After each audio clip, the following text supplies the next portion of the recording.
بسم اللہ الرحمن الرحیم۔ السلام علیکم دوستو، امید ہے آپ سب خیریت سے ہیں۔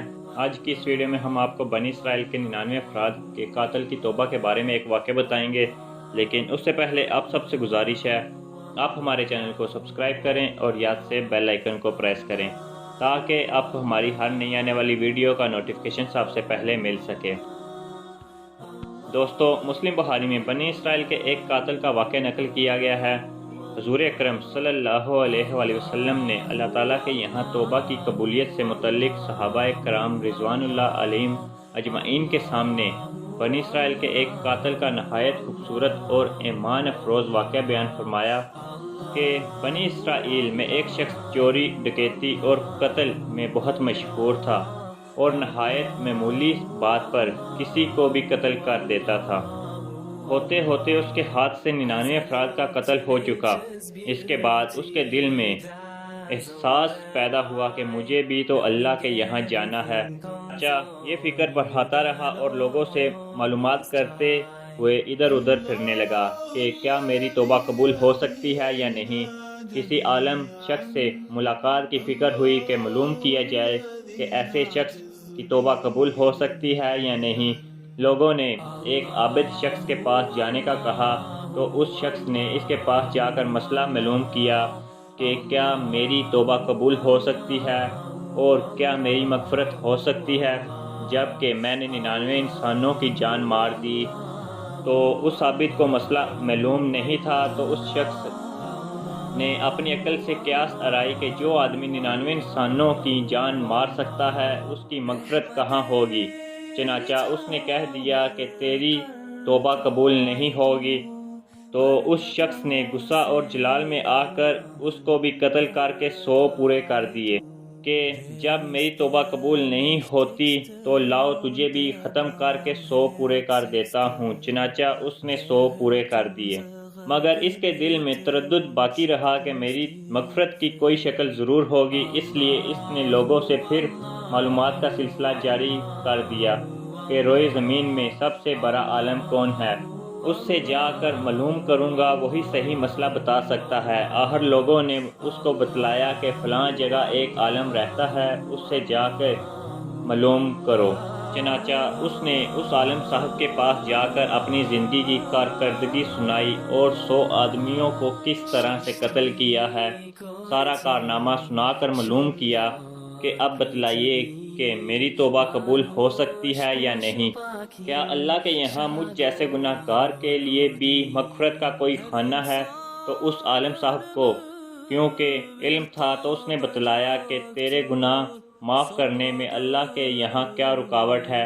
اللہ کی رحمت کا سمندر تجھ جیسے گناہ گاروں کے گناہوں سے بہت بڑا اور بہت وسیع ہے۔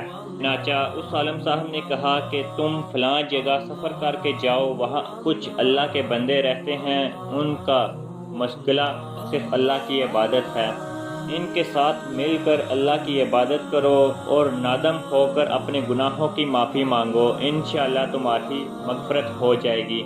جب اس شخص نے آدھا رستہ طے کر لیا تو ملک الموت آ گئے اور اس کی موت ہو گئی۔ اب اس کی روح لے جانے کا مسئلہ کھڑا ہوا۔ آسمانوں سے رحمت کے فرشتے بھی آئے اور عذاب کے بھی۔ رحمت کے فرشتے کہنے لگے کہ اس کی روح لے جانے کا حق ہم کو ہے، اس لیے کہ یہ سچے دل سے تائب ہو کر عبادت کے لیے جا رہا ہے۔ اور عذاب کے فرشتے کہنے لگے کہ اس کی روح لے جانے کا حق ہم کو ہے، اس لیے کہ اس شخص نے کبھی کوئی نیک کام نہیں کیا، پوری زندگی معصیت میں گزار دی۔ اسی دوران آسمانوں سے آدمی کی شکل میں ایک فرشتہ آیا۔ بعض روایت میں سے معلوم ہوتا ہے کہ یہ فرشتہ آنے والا حضرت جبریل علیہ السلام تھے۔ چنانچہ اس فرشتے نے تشریف لا کر ان دونوں طرح کے فرشتوں کے درمیان یہ فیصلہ کیا کہ دونوں طرف کی مسافت ناپ کر دیکھ لو، جہاں سے آ رہا ہے وہاں کی مسافت قریب ہے یا جہاں جا رہا ہے وہاں کی مسافت، لہٰذا جہاں کی مسافت قریب ہو اس شخص کو وہاں والوں میں شمار کر دیا جائے۔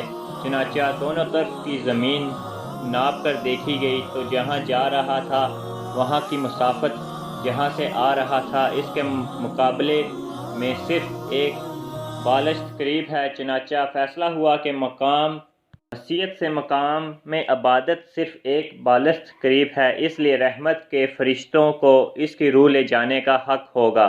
چنانچہ اللہ کی طرف سے اس کی مغفرت کا اعلان ہو گیا۔ ایک روایات میں آتا ہے کہ ہم سے ذکر کیا گیا کہ اس شخص کے پاس جب ملک الموت آیا تو وہ شخص سینے کے بل اس سر زمین کی طرف گھسیٹتا گیا۔ حدیث قدسی میں آتا ہے کہ میں اپنے بندے کے ساتھ اس کے گمان کے مطابق ہوتا ہوں، اور وہ مجھے جہاں بھی یاد کرے میں اس کے ساتھ ہوں۔ باخدا اللہ تعالیٰ اپنے بندے کی توبہ سے اس سے زیادہ خوش ہوتا ہے جتنی خوشی تم میں سے کسی ایسے شخص کی ہوتی ہے جس کا جانور بیابان میں گم ہو کر پھر اسے مل جائے، اور جو شخص ایک بالشت میں میری طرف آتا ہے میں ایک ہاتھ اس کے قریب ہو جاتا ہوں، اور جو شخص ایک ہاتھ میرے قریب آتا ہے میں اس کے ایک پھیلائے ہوئے دونوں ہاتھوں کے درمیان کی مسافت قریب ہو جاتا ہوں، اور جب وہ میری طرف چل کر آتا ہے تو میں اس کی طرف دوڑ کر آتا ہوں۔ دوستو، معلوم ہوا کہ انسان جب بھی سچے دل کے ساتھ توبہ کرے گا تو اللہ تعالیٰ ضرور قبول فرمائے گا انشاءاللہ۔ یہ واقعہ خصوصاً ان حضرات کے لیے حوصلہ افزائی کا سبب ہے جو کہ بڑے بڑے گناہ کر کے اب مایوسی کی زندگی گزار رہے ہیں، چنانچہ شیطان انہیں مایوس کرتا ہے۔ بہرحال گناہ گاروں کو شیطان کی باتوں میں آ کر مایوس نہیں ہونا چاہیے، بلکہ اللہ کی رحمت سے اچھی امید رکھ کر سچی توبہ کے ذریعے اپنے آپ کو پاک و صاف کر لینا چاہیے۔ اللہ تعالی ہم سب کو عمل کرنے کی توفیق عطا فرمائے، آمین یا رب العالمین۔ دوستو، اگر آپ کو ہماری ویڈیو اچھی لگی ہو تو اسے ضرور لائک کریں اور کمنٹس کریں۔ ہماری ویڈیو کو دوسروں تک پہنچانے کے لیے اسے شیئر کریں۔ اگر آپ ہمارے چینل پہ نیو ہیں تو ہمارے چینل کو سبسکرائب کریں اور یاد سے بیل آئیکن کو پریس کریں تاکہ آپ کو ہماری ہر نئی آنے والی ویڈیو کا نوٹیفیکیشن سب سے پہلے مل سکے۔